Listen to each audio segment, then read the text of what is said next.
All right, so the last time, and welcome back to those of you who have been watching. The last time we left off on doing a few things involving derivatives, and these are really just useful things to help us determine the rate of change for any function. So basically, let's say we've got, okay, let's say that we've got something that's going along some curved path like this. Oh, look at that. It's like a football thrown by, oh gosh, not going to use this name. It's like a football thrown by Kyler Murray. There we go. I avoided the evil name.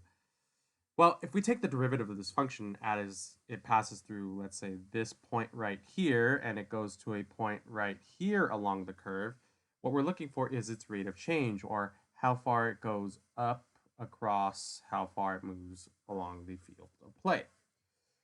Um, Now that's what's called the derivative. It's usually for small incremental changes. So today what I want to focus on, we went over ways to do the derivative. So let's go and review that really quick. So we talked about last time the product rule.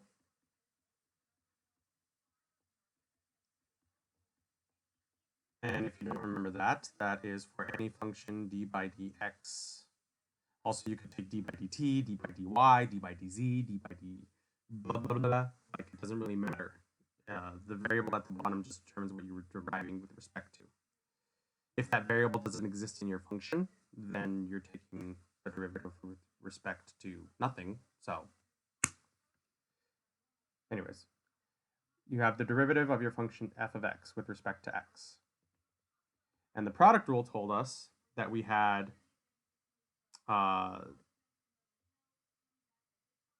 wait a minute, I got a boo-boo here. Let's say I've got f of x times g of x. Okay, so we put a little dot right there. That's better. So the product rule says you take the derivative of the first, and remember we started using prime notations, so it's f prime times g plus g prime times f. G prime and f prime stand for the derivatives, or first derivatives of your functions. We also talked about the power rule.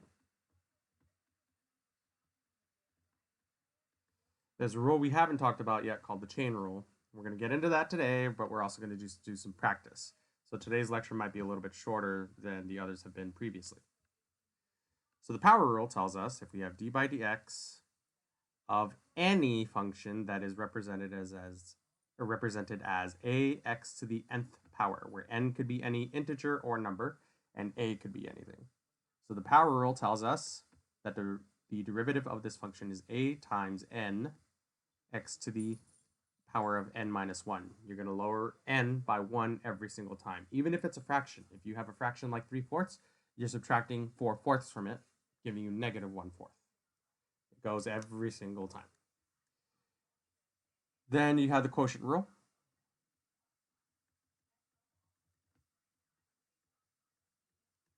Which told us that d by dx of any function f of x divided by g of x gave us the following. You had f prime, so derivative of the top times the bottom, minus the derivative of the bottom times the top, all over the bottom function squared. So we've done all three of these, and these are the three main rules that you're going to be focusing on. We're not going to worry too much about derivatives of sines and cosines just yet. We'll get into that much later on. But for today, what we're going to talk about is the chain rule. The chain rule, what it does is it combines things like the product rule, power rule, and quotient rule, but you have one coming before the other. So let's go ahead and see what that might look like. So first off, the chain rule. Now, this isn't going to be too important thus far when we're starting kinematics, but it will become somewhat relevant as your functions become more and more complex, and it can happen. This becomes especially important when you're talking about harmonic oscillations or harmonic oscillators. Excuse me. Okay. So what the chain rule is if you have a function that is in the form of f of g of x, so a function right here g within another function f, then the derivative of that is equivalent to the following. You take the derivative of the outside, leaving the inside unscathed, and you multiply it with the derivative of the inside afterwards. So let's go ahead and explore what we mean here. Let's say I have the function, let's see, quantity x cubed plus 5x minus 3, all of that squared. And I want to take the derivative of this function. So d by dx of this function. Okay, so the first thing you need to do, the inside stays the same. You are going to utilize the power rule for the outside. Just that first. So as we know with the power rule, n comes to the front. So we have 2. There's a 1 here for our a value, so 2 times 1 is 2. Then you multiply it with what's left over. X cubed plus 5x minus 3. Now, the exponent was 2. 2 minus 1 is 1. I don't need to write a 1, so I'm not going to. The next thing you do is multiply it with the derivative of the inside. So we have then 3x squared plus 5. And we are done with this derivative. Now, obviously, what you can do is distribute and then simplify the expression. You could also leave it in this form. It's really up to you what you decide. All right. So that's the chain rule. Let's go ahead and practice it with another example. So let's say I want to take d by dy of, and notice I've thrown in a y here. So we have xy squared plus 2xy minus 4 quantity to the 1/2 power. Okay, still not going to be the most difficult thing. It's very similar to the one that we have up top. So I'm going to bring out my 1/2. And again, right now what we've done is just utilize the power rule and then obvious power rules and products and whatnot on the inside. So our derivatives to this point have been really easy, but we're going to try the next one that we're going to practice with, combining things like the quotient rule and the product rule to see how that might change things. So let's see, we've got 1/2 xy squared plus 2xy minus 4, and then that 1/2 gets subtracted by 1. So we have 1/2 minus 1. So you can think of it like something costs 50 cents. You borrow $1 from your friend. How much do you owe your friend? You owe them 50 cents or negative 1/2. Then you take the derivative of the inside. So we're taking it with respect to y this time, not x. So we're going to get 2xy plus 2x, and there's no 4. And you're done. Okay, so let's go ahead and try another one, but now we're going to combine things like the quotient and product rules.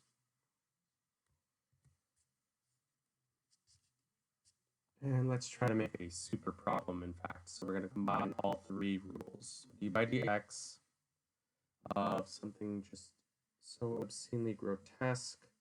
Let's go with x plus 5x cubed times the power of 2 times 3x squared plus 4. Then we're going to divide that with x squared minus 1. Okay, so we've got a big combination here. We've got a product rule up top. We've got a quotient rule also involved. Yes, I'm aware that you can go ahead and FOIL out the squared and then distribute stuff to make this a little bit easier. Or it's not a little bit easier. In fact, it just makes the work a lot longer. So really, you could just do it from here.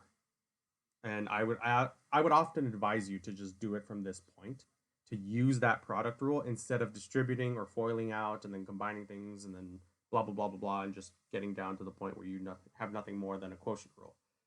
It's a pain in the butt and it takes too long. Save yourself some time. Just use the rules that you already know. So, first things first, derivative of the top function is a product rule. So brackets are just like parentheses. They allow you to isolate things. So we're going to use brackets as many times as we can. So we're taking the derivative of the top function, which is a product rule combined with a power rule. So we have the derivative of the first function, which is the chain rule. So 2 times x plus 5x cubed times the derivative of the inside, which is 1 plus 15x squared. So that's our chain rule for this portion. Then you multiply it with 3x squared plus 4. Whew, that was a mouthful. So the derivative of the top, we're still not done. Then it's going to be added with the second derivative of this portion. So I'm going to surround this with another set of brackets.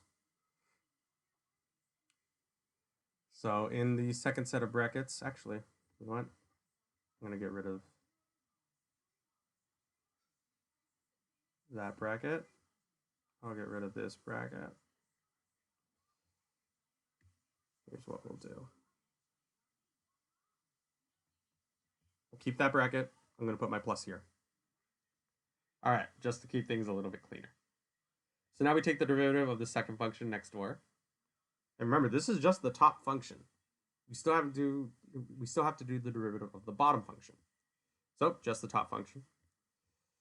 Derivative of the second one is going to be 6x. Then you multiply that with x plus 5x cubed quantity squared. Now you close your bracket.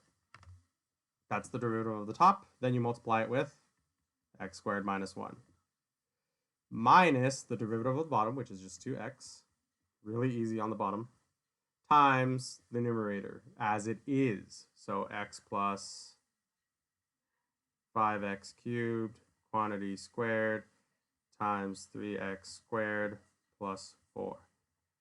Okay, it looks really disgusting, I know. Then you're going to divide this with the bottom function, x squared minus 1, quantity squared. And we are done with this derivative. Yes, I'm well aware you can go ahead and FOIL things out. By all means do. I am too lazy. The whole point of this was just to show you that you can take the derivative. This one's going to be really gross, so I'm not going to bother going further. Okay, so that is applications of our chain rule using multiple different things. In the meantime, what we're going to also do at this point is just do other functions that we're going to go ahead and just do a search for. So let's see. Derivative practice. Why not? Let's go ahead and just do some practice problems. Okay, cool. So these practice problems should do us fairly well. So let's go ahead and take a look at what we've got here. All right. For the first one, we're going to take the first derivative. So we have our function 6x cubed minus 9x plus 4. Okay, so first off, what rule are we going to use? Power rule. I see it right here. Power rule right here. And derivative of a constant. Great. So f prime of x is going to be 18x squared minus 9. And just for completion's sake, you can go ahead and factor out the 9. So you'll have 9 times 2x squared minus 1. All right, first one's done. Let's do number 2. Number 2 is actually going to be something that we're going to be doing quite often. So you have the function y equals 2t to the 4th minus 10t squared plus 13t. Why do I say we're going to be using this quite often? T, the variable t, often represents time. We're always going to be taking derivatives with respect to time in physics. It's so common, in fact, that you're going to get pretty annoyed of it at a certain point. So we're going to call this dy dt. Take the derivative of the first function, 8t cubed, 20t, and then the last one is just 13.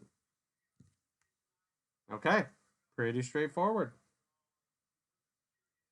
All right, let's go ahead and give the next one a try. Okay, so let's go on to the next one, and let's see if we can choose maybe a little bit of a harder one. So I'm kind of liking the way that. Ooh, I really like the way number 6 looks. I also really like the way that number 7 looks. But I think I'm gonna go with number 8, and then we're gonna go on and try something like. I don't know. I guess we'll try something like number 11, number 12, because it's a little harder. All right, so number 8. So we've got r of z. Okay, notice our variables have changed here, is equal to 6 over the square root of z cubed. I'll put slashes through my z's in case they look like 2's. Plus 1 over 8z to the 4th minus 1 over 3z to the 10th. Okay, fairly simple. So this z squared, or square root of z cubed, I'm going to rewrite that. Remember, square root is just 1/2. So I can really rewrite this as a fractional exponent of z to the 3/2 power plus 1 over 8z to the 4th minus 1 over 3z to the 10th. Okay, now we're ready to go. As soon as I've done that rewrite, it makes life so much easier. So now I'm going to write dr dz. Okay, so the derivative of 3 over 2 right here, this little portion right here, remember it's going to have a negative exponent associated to it. So rather than worrying about quotient rules here, you can just use power rules over and over. So everything here is going to gain a negative, meaning minus minus plus. So negative 3 over 2 times 6. Okay, that's going to give me, well, 6 and 2 cancel. So we're going to get 3 times 3 is negative 9. So I will go ahead and show that step. Negative 3 over 2 times. Now, I like rewriting them as being on the same line, but you can also just put it back down below. We can do that afterwards, though. So z to the 3 over 2 minus 1, okay, just so you can see what happens. Plus, this is going to then be, the 1 is going to remain, times, now my 8 stays, but I gain a negative because of the 4, so 1 times negative 4 times 8.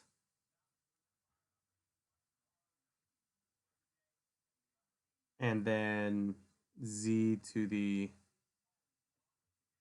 and actually I should have a negative in front of that, negative 4 minus 1. Okay, okay, not so bad, not too bad. I'm going to put the last one next to it. So now the last one, we've got our minus sign. Now I'm going to write this one a little differently so I don't confuse anybody, which just realized this is going to be confusing. So, is it though? Yeah, because it's 1/8. Okay, I got to make a correction here. So I'm going to rewrite this as instead 1/8. Then I'm multiplying negative 4 to it. That is without a doubt.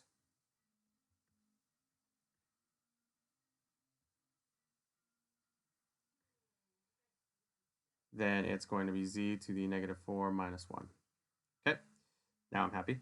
Minus 1/3, parenthesis, negative 10.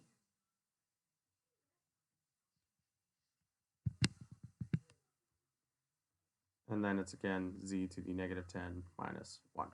All right. So it's a little long, looks kind of gross, but still manageable. So 6 over 2 here cancels. We're going to be winding up with the 3 there, so negative 9. Minus 3 minus, or minus 3 over 2 minus 1 is minus 3 over 2 minus another half, or 2 halves, I should say. So you get z to the minus 5 over 2. Minus 4 over 8 is going to be 1/2, perfect. And then z to the minus 5. Then again, minus becomes a plus. Oh, look at that. Minus and minus become a plus. That's going to be 10 over 3. Nothing cancels there. Z to the minus 11. So you could leave it like this with all those negative exponents, or you can rewrite them as fractions if you so chose. So negative 9 over z to the 5 half power, then minus 1 over 2z to the minus 5 power, plus 10 over 3z to the minus 11 power. And that would be your final answer. Okay. Now, I'm not going to bother with the rest. It's up to you to go ahead and possibly practice some of these questions on your own. But that's it for today. We just practice using chain rule, we practice using power rules, and all sorts of lovely little fun things. Okay, so I will see you next time.